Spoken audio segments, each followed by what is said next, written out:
सबको मालूम ही है कि अब लोकसभा चुनाव का जो औपचारिकता है, उसका प्रथम चरण का जो नामांकन की प्रक्रिया है,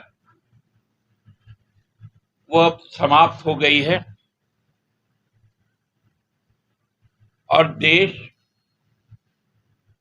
में चुनाव की जो आचार संहिता कुछ दिन पहले से लागू थी, अब चुनाव के प्रक्रिया में आ गई। इस बीच में सुप्रीम कोर्ट का जो ऐतिहासिक फैसला आया इलेक्टोरल बॉन्ड पर, और विपक्ष पर जो ईडी के छापे पड़े, कार्रवाई हुई, नेताओं को जेल के अंदर किया गया, चुनाव में हार का डर इस प्रकार का है कि अब तो विपक्ष के प्रत्याशी की नाम की घोषणा होती है तो तुरंत ईडी उसके दरवाजे पर पहुंच जाती है। ये हम लोगों को कल महाराष्ट्र में देखने को मिला। बहुत सारे साथी पूछेंगे आप लोग कब प्रत्याशी की घोषणा करेंगे, तो इसलिए मैं आगाम कह दे रहा हूं कि जहां हम लोग अपना प्रत्याशी का नाम का घोषणा करें, फिर ईडी ना पहुंच जाए, क्योंकि अब तो बहुत सारे लोग चुनाव इसलिए नहीं लड़ना चाहते कि वो ईडी के रडार में नहीं आना चाहते, और कुछ लोग ईडी के रडार से बचने के लिए भी चुनाव लड़ रहे हैं। दोनों बातें। लेकिन जो सबसे बड़ी खबर है, वो खबर है कि देश की जो फिनांस मिनिस्टर, उनके पति पराक्कल प्रभाकर, जो देश के 10 सर्वश्रेष्ठ और प्रसिद्ध अर्थशास्त्री हैं, उस श्रेणी में आते। अर्थशास्त्र में उनकी पकड़ का लोहा पूरी दुनिया मांगती है। हम लोगों को गर्व है कि अमर्त्य सेन का, अभिजीत बैनर्जी का, डॉक्टर मनमोहन सिंह जी का, प्रभाकर जी का ये देश, ये इलेक्टोरल बॉन्ड के समय ही इन लोगों ने जो बातें कही थी कि दुनिया का सबसे बड़ा स्कैम होने जा रहा है, वो बातें अब सही साबित होने लगी। हम लोगों ने देखा था छत्तीसगढ़ के चुनाव में महादेव ऐप के नाम पर चुनाव लड़ा गया। अभी दिल्ली में कथित शराब घोटाले के स्कैम आए, जो अब सामने आ रहा है कि जो स्कैम में जो मुख्य किरदार है, जो सरकारी गवाह भी है, वो पहला इलेक्टोरल बॉन्ड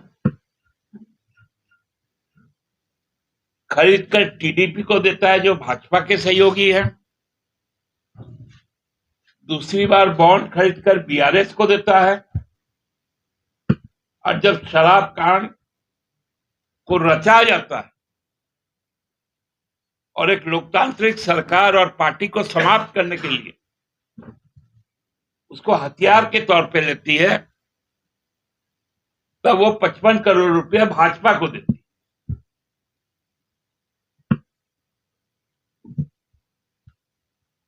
यहां पर भी फर्जीवाड़े से जमीन को किसी और का जो जमीन है उसको छुपाकर, मनगढ़ंत कहानी बनाकर, उसमें हमारे मुख्यमंत्री तत्कालीन को भी गिरफ्तार किया गया। वो हमारे पार्टी के लीडर भी। हम लोग इस बात को इसलिए बार बार उठाता हूं कि जहां मनी का ट्रेलिंग नहीं हुआ, जहां लॉन्ड्रिंग नहीं हुआ, वहां पीएमएलए आता कहां से? और जहां अब यह स्पष्ट हो गया कि जो शरद चंद्र रेड्डी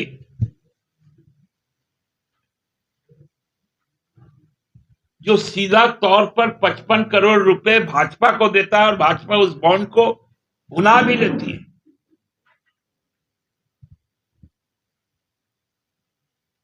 तो वहां पीएमएलए नहीं होता।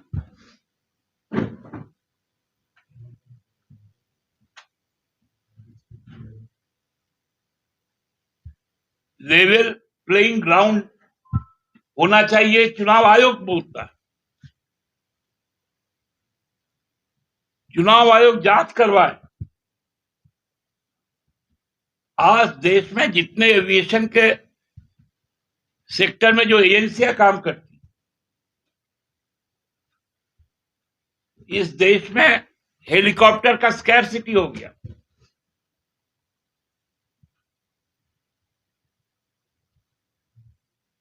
पचपन प्रतिशत एयरक्राफ्ट या फ्लाइंग मशीनें वो भाजपा के द्वारा आरक्षित कर ली गई।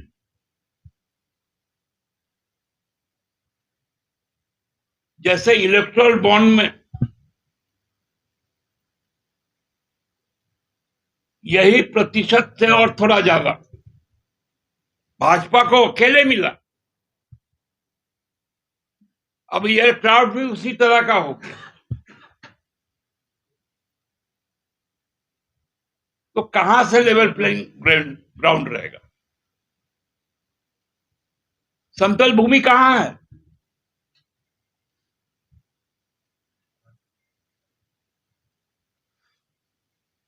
कल मोदी जी ने एक बड़ा अजीब सा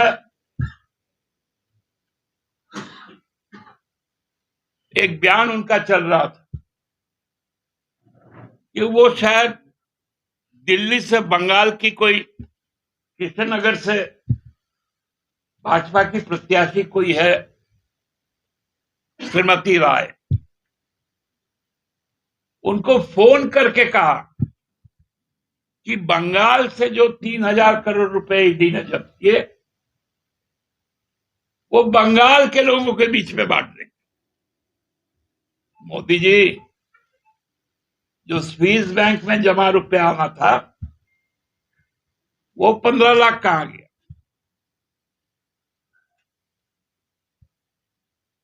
अब बताइए। अब मोदी जी ईडी के रकम, इसका मतलब अब ईडी भी जो रकम सीज करती है वो भाजपा के खाते में जा रहा है। एक लेमैन होकर तो मैं यही समझ पाता हूं, नहीं तो मोदी जी कैसे बांट देंगे? अब सीधा प्रलोभन दिया जा रहा है और चुनाव आयोग मौन है, क्योंकि लेवल प्लेइंग ग्राउंड है।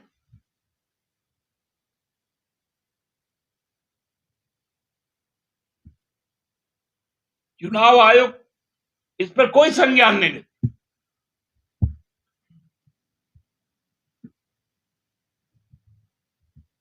अजीब सा यहां पर एक माहौल बनाकर रख दिया गया। 17 चुनाव लोकसभा के हो चुके, इतना डर और आतंक का माहौल आज तक नहीं रहा।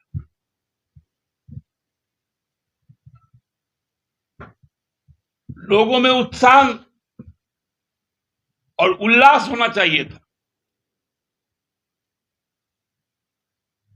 वह आशंकाओं से भर गया, क्योंकि यह चुनाव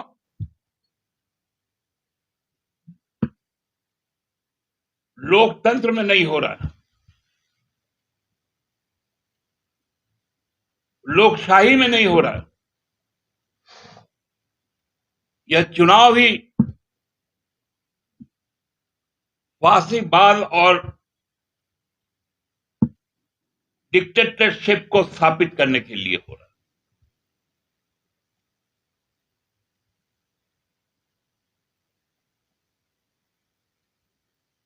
हम लोग जानते हैं झारखंड को, जानते हैं यहां के इस देश के मेहनत कश आवाम को।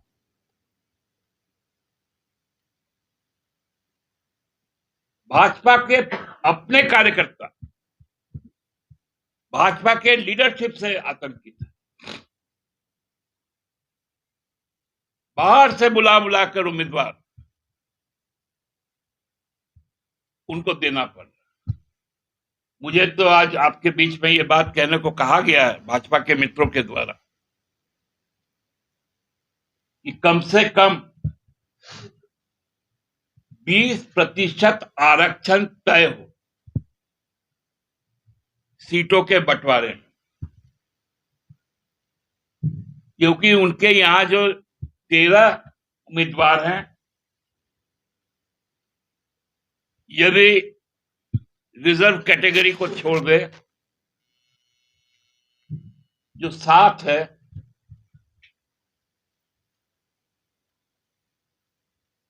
वो सभी बाहर से आए।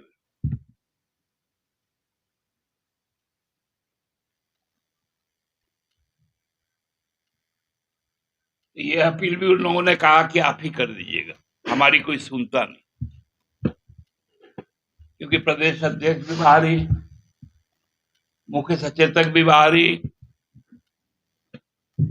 उनका अपना जो स्ट्रक्चर है उसमें संगठन महामंत्री वो तो खैर आरएसएस के हैं, उनके विषय में नहीं कहूंगा।